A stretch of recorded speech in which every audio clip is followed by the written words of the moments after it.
Oke. Bismillahirrahmanirrahim. Assalamualaikum warahmatullahi wabarakatuh. Selamat pagi, siang, sore, dan malam untuk rekan-rekan semua dimanapun kalian berada. Salam sejahtera untuk kita semuanya. Shalom, Om Swastiastu, Namo Buddhaya, salam kebajikan.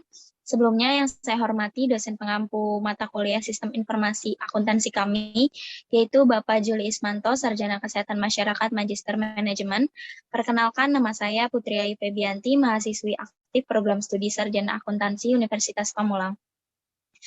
Pada hari ini saya bersama dengan dua orang rekan saya, yaitu Muhammad Iqbal Ngapeasa dan Rahmat Alamsyah, akan menjelaskan sedikit terkait siklus keuangan beserta flowchart yang akan kami tampilkan nanti. Baik, tanpa berlama-lama lagi, langsung saja dimulai dari definisi siklus keuangan itu sendiri.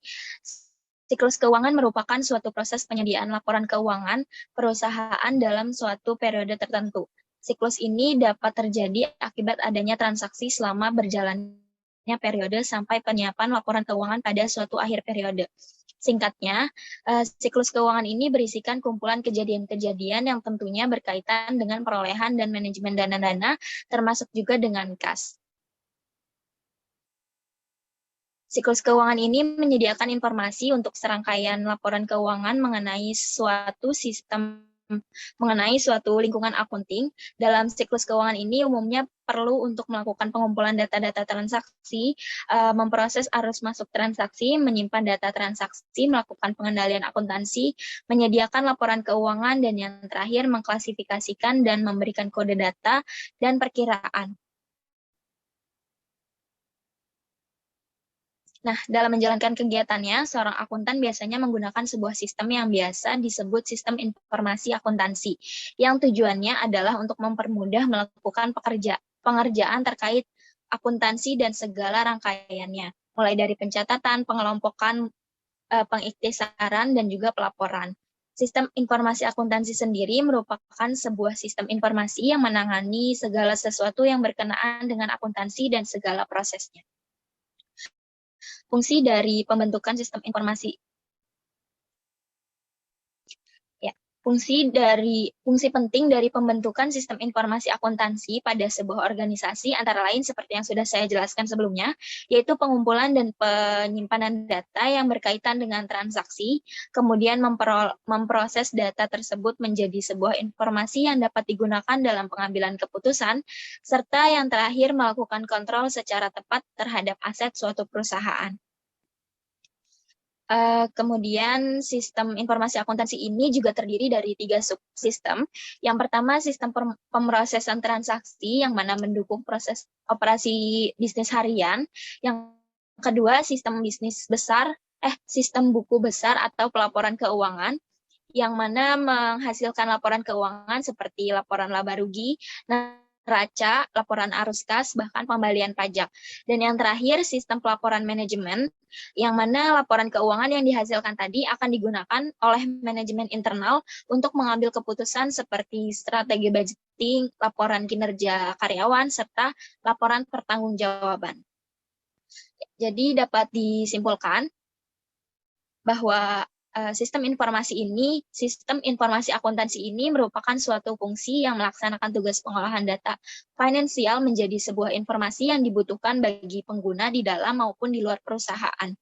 Sistem informasi akuntansi ini juga bertanggung jawab untuk menyediakan informasi keuangan bagi setiap elemen lingkungan perusahaan kecuali pesaing.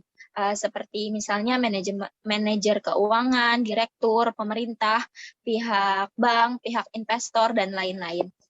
Sistem ini juga berkembang seiring dengan perkembangan teknologi informasi dan ilmu pengetahuan, sehingga yang pada awalnya sistem informasi akuntansi ini hanya berorientasi kepada manajemen level atas, tersebut kini telah berubah menjadi ke semua level manajemen. Mengapa? Karena yang dibutuhkan sekarang ini bukan hanya finansial perusahaan saja, melainkan juga operasional perusahaan atau non-financial.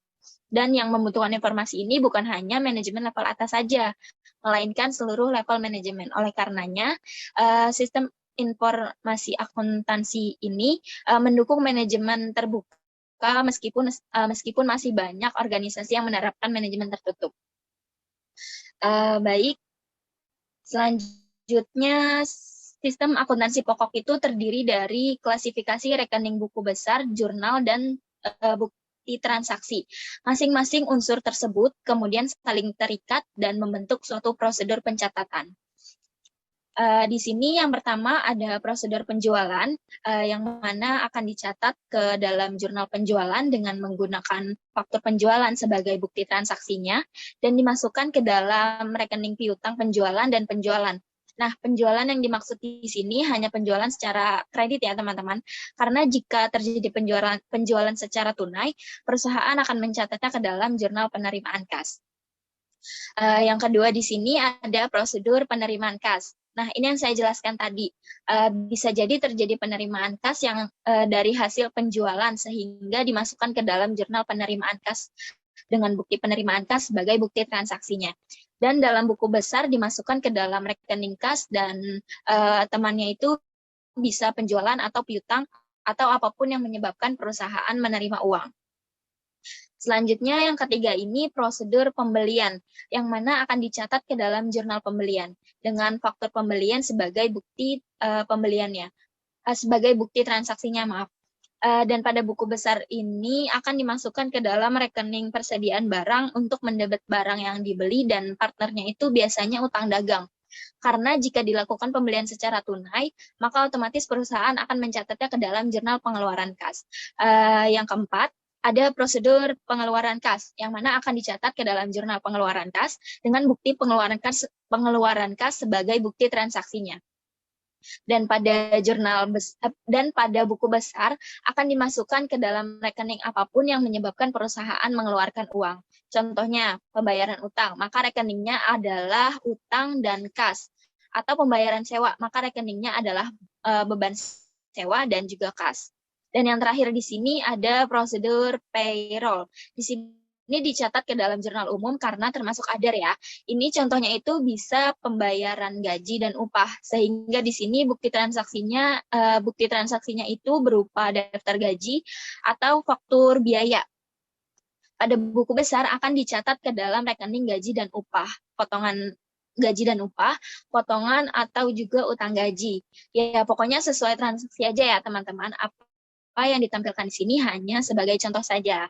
Baik, selanjutnya kita akan masuk pada penjelasan mengenai flowchart siklus keuangan pada akuntansi. Penjelasannya sendiri akan dilakukan oleh rekan saya, yaitu Muhammad Iqbal. Kepada Muhammad Iqbal, saya persilakan. Baik, terima kasih Putri atas waktunya. Izinkan memperkenalkan diri, nama saya Muhammad Iqbal Mapiase.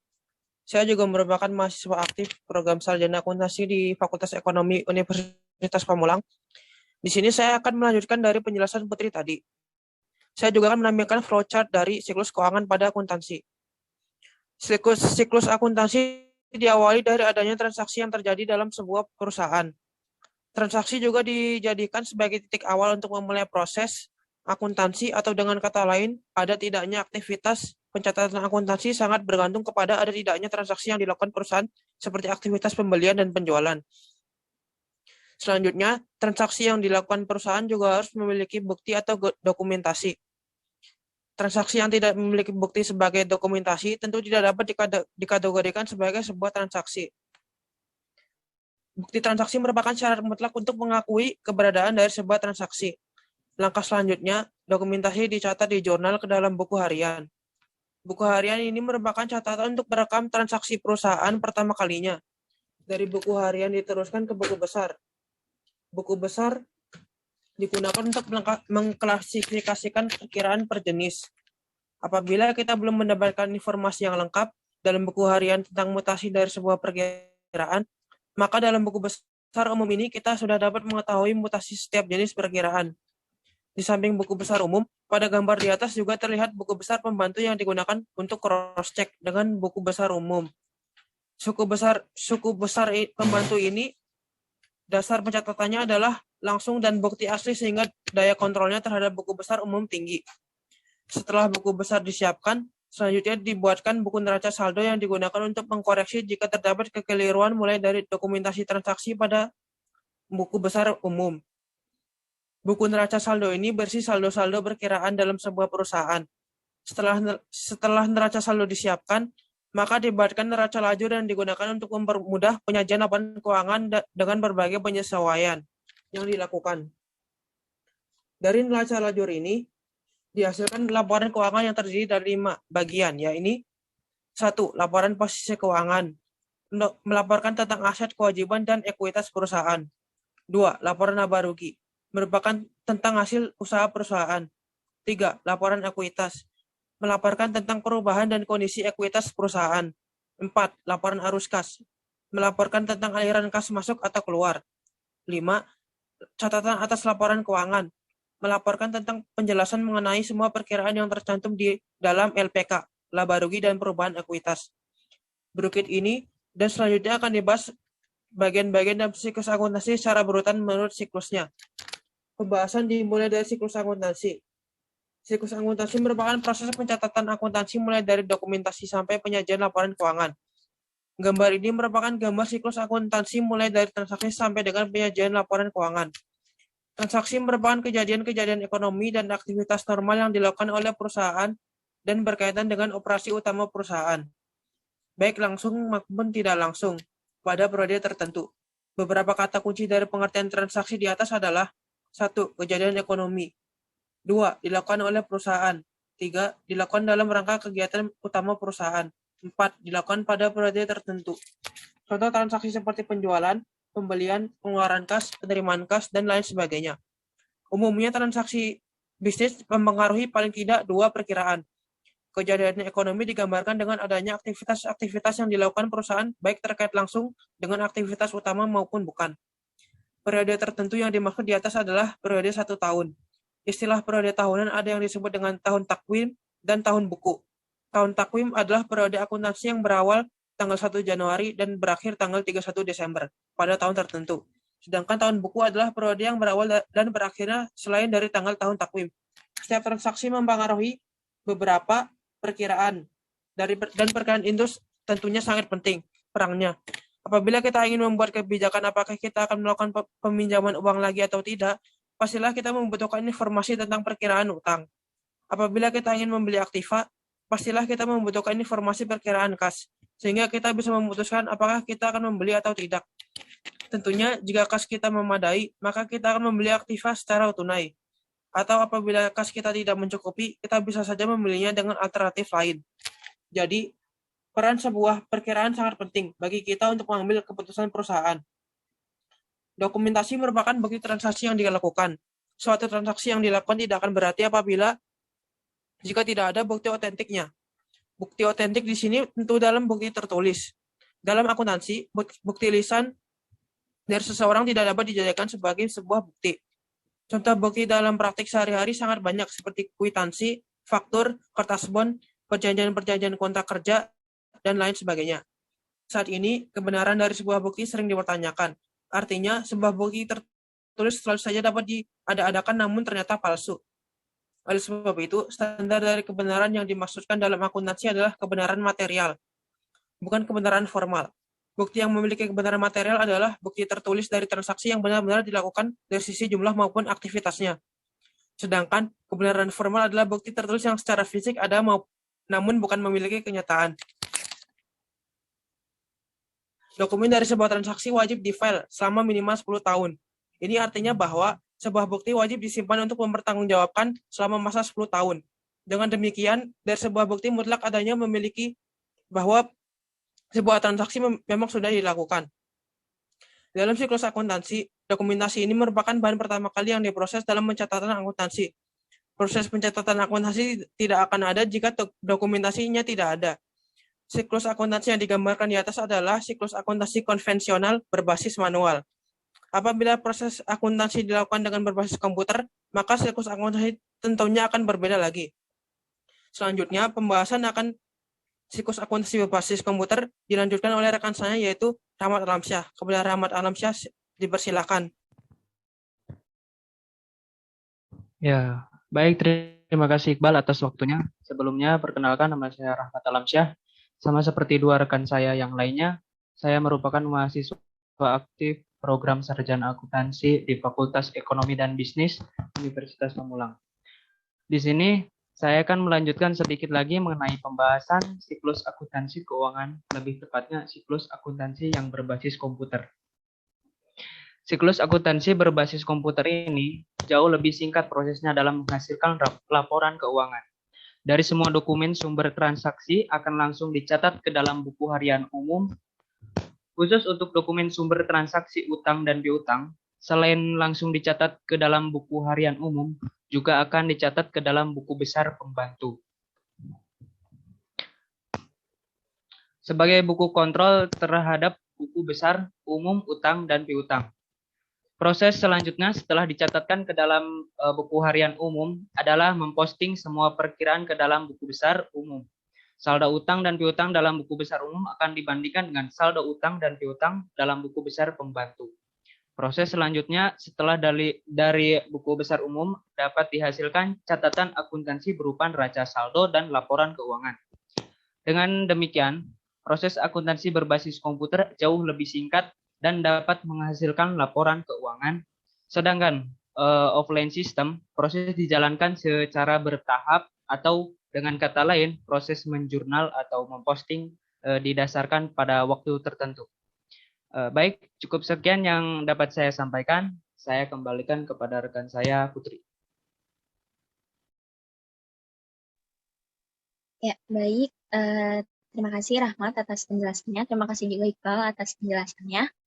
Demikian tadi beberapa hal yang bisa kami sampaikan. Sebelumnya kami memohon maaf yang sebesar-besarnya kepada rekan-rekan sekalian apabila di dalam penyampaian tadi mungkin ada beberapa atau bahkan banyak kesalahan kata yang kami gunakan. Karena kami ini hanya manusia biasa yang tidak pernah luput dari kesalahan. Mungkin sekian. Wabillahi taufiq wal hidayah. Wassalamualaikum warahmatullahi wabarakatuh.